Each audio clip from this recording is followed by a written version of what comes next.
No versículo 1 diz que o povo chorou aquela noite toda, né? Imagine o alarido, ninguém dormiu, né? Quantia de gente chorando e lamentando. Aí eu quero mencionar aqui que muitas vezes a gente chora sim. O fato de estarmos chorando, o fato de estarmos desesperados, o fato de estarmos, sabe, desapontados, decepcionados, não é que Deus falhou, não é que Deus mentiu, nada disso. Não, só um probleminha. Tem muitos crentes que escutam pessoas erradas, pessoas que dão relatórios errados.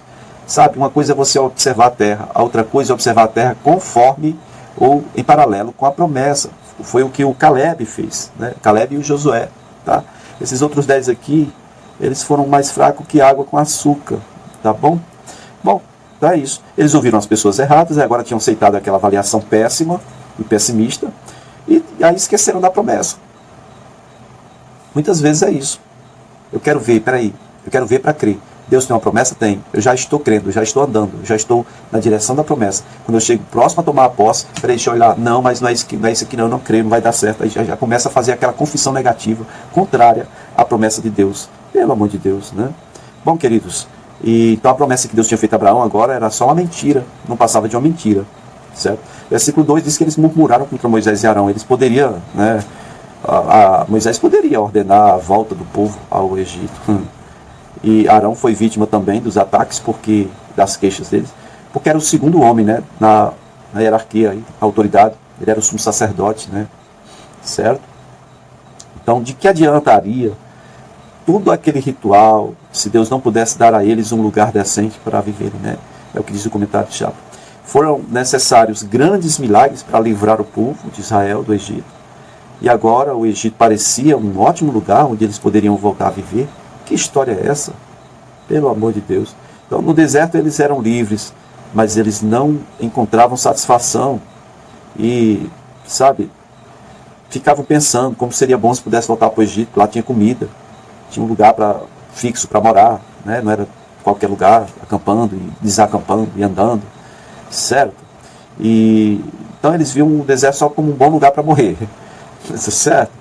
E aí houve murmuração também no deserto contra Moisés e Arão.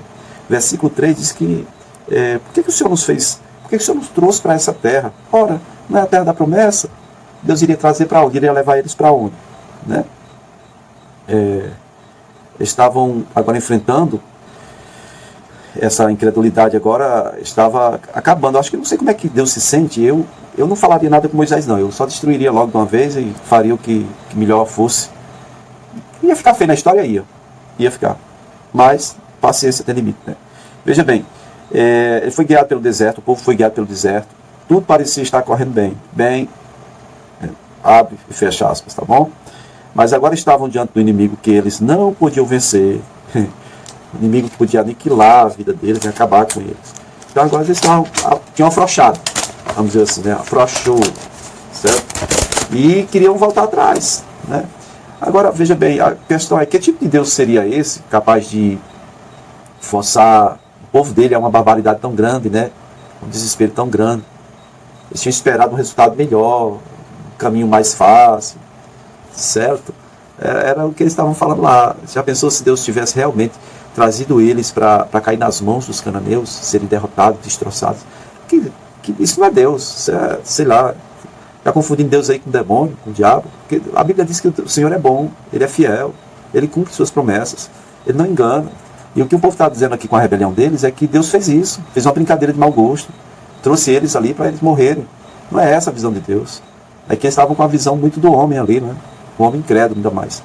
E, sabe, na verdade, quando o Senhor nos coloca diante de um desafio grande como esse, o que Ele está querendo de nós, amados, é que nós nos esforcemos, nos apeguemos a Ele inteiramente e aprendamos a descansar nele, esperar nele, a crer em suas promessas, apesar da análise ser totalmente negativa e contrária à promessa. A gente precisa aprender a fechar os olhos e crer no que o Senhor disse, ponto final. Ok? Foi assim que o Caleb fez. Então, quando ele, versículo 4, ele diz, levantemos um capitão e voltemos para o Egito. Aqui, ó. Moisés não iria levá-los, né? Seria o que escolheu outro líder, né? O movimento rebelde estava avultando rapidamente, como talvez somente uma manifestação direta de Yahvé fosse capaz de abafar, refrear, anular aquilo. Então o movimento aumentou ao ponto em que se deu uma ordem. Chegou a se falar que sobre Moisés e Arão serem apedrejados. Né? Eles quiseram apedrejar. A primeira multidão renunciou formalmente à autoridade de Moisés e Arão. Depois de ter negado a promessa, ter sido incrédulo quanto à promessa de Deus e ter lançado em face, né, das autoridades que Deus estava fazendo a maldade com eles, tendo trazido eles até ali. E aí passaram agora a rebelar a si mesmo e querendo estabelecer outra liderança para retornar ao Egito. Versículo 5. Sabe, querido, quando o ser humano ele está em desespero, ele perde a capacidade de raciocínio lógico. Ele perde o poder de pensar direito. Todo homem sob pressão, ele faz merda. Ele não consegue pensar direito, raciocinar direito.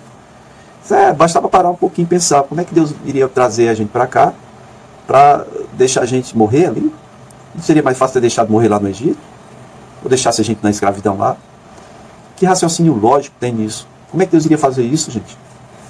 Fazer toda aquela história todinha para depois matar eles. Que Deus é esse, né? Então eles perderam a capacidade de raciocínio lógico aí. Sob pressão toda a carne se traz, já dizia Papiron, né? Isso na voz do Zé Ramalho, tá? Não sei se isso é verdade, não. Bom, queridos, versículo 5.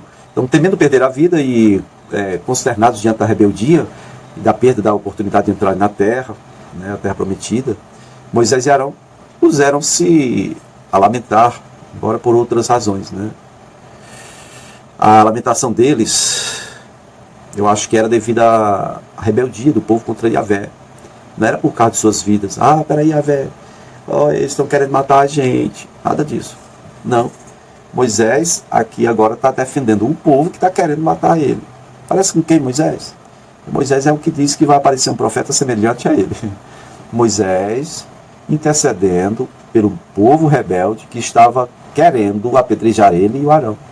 Deus dizendo, sai que eu vou destruir Moisés. Ele, não, como é que pode? Faz isso não, Yahvé. Né? Certo? Bom, versículo 6 diz que o Josué e Caleb, né, eles rasgaram as vestes e fizeram um último apelo para que o povo não se rebelasse, mas fossem racionais, eles crescem na promessa e fossem para cima, fossem tomar a terra. Sabe, eles dizem, versículo 7 e 8, a terra é muitíssimo boa. Certo? Eles estavam tentando contra-argumentar com o argumento dos outros 10 que deram um relatório negativo, né? Tá certo? Eles salientaram em sua defesa positiva, a terra é excelente, ela é fértil, ela é muito frutífera, né? E aí, outro argumento, se nós cairmos na graça de Yahvé, ele nos dará vitória contra este povo aí, nos dará esse território, tá certo? E outra coisa, ele vai falar que, não, se o Senhor nos abençoar, a gente vai acabar com eles, como quem come pão, vamos devorá-los.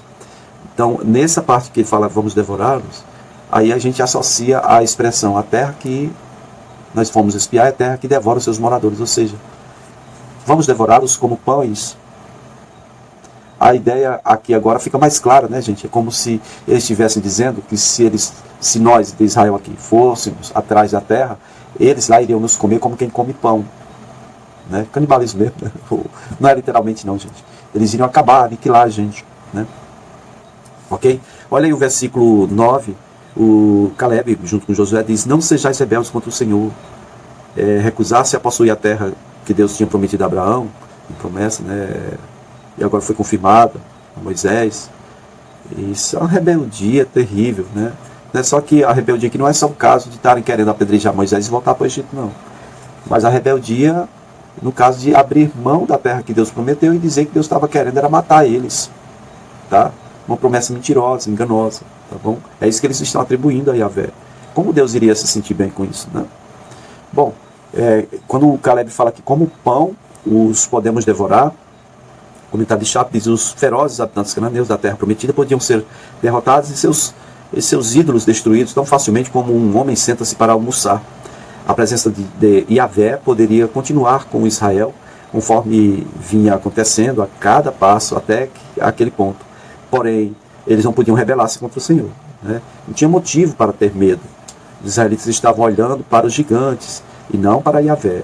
E por esse motivo, a fé deles tinha desaparecido de tudo. Yahvé tinha dado a eles o maná no deserto, e tinha dado a terra prometida, e tinha provido tudo para as necessidades deles, sabe? Yahvé foi fiel, mas agora eles estavam vacilando. Quando o Caleb, outro argumento que o Caleb coloca, retirou-se deles o seu amparo. Originalmente, no hebraico, o que quer dizer, a sombra retirou-se deles, sombra, né? A figura de linguagem baseada na proteção dada pelas rochas por trás das quais as pessoas poderiam ocultar-se, lançando-se sobre eles uma sombra, no caso, né? Mas o povo de Israel precisava ter fé em Israel para que aceitasse favoravelmente essas declarações. Providência de Deus é como uma sombra protetora para nós, amados, né? Essa sombra protetora estaria com eles se eles não fossem rebeldes. Versículo 10, depois que o Caleb e o Josué se argumentam, né, se colocam argumentando, é que eles decidem, a congregação diz que os apedrejassem. Seria uma punição capital. Quanto Moisés e Arão, Caleb e Josué agora seriam tratados como os piores criminosos, porque para sofrerem a pena capital, não, para apedrejar até a morte, né, sabe? E isso por terem cumprido a ordem de Deus. Está vendo aí? Cumprir a vontade de Deus, às vezes, é remar contra a maré. Cumprir a vontade de Deus, às vezes, é ser a minoria e não ser entendido por ninguém.